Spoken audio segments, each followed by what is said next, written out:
Араб тилиндеги экилик сандагы жактама ататоштор менен зат атоштун жакталышы. Экилик санда жогоруда айтып өткөндөй эле ани мүчөсү менен жакталат. Хума талибани. Алар экөө студент балдар. Хума талибатани. Бул женский родду билдирет. Хума талибатани. Алар экөө студент кыздар. Ошондой эле экинчи жагыбыз бар. Антума талибани. Силер экөөңөр студентсиңер. Антума талибатани. Силер экөөңөр студент кыздарсыңар. Нахну талибани. Биз экөөбүз студентпиз.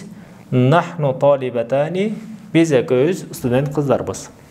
Булар төмөндөгүдөй которулат. Хума экөө тең эле алар экөө. Алар экөө студенттер.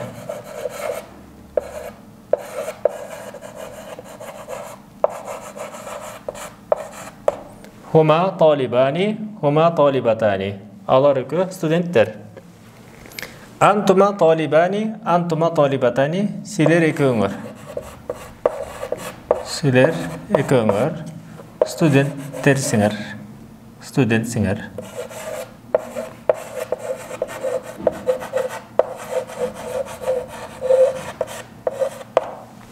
Нахну талибани, нахну талибатани.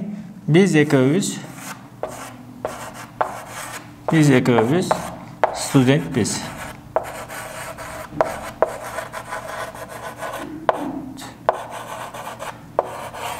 Студентпиз.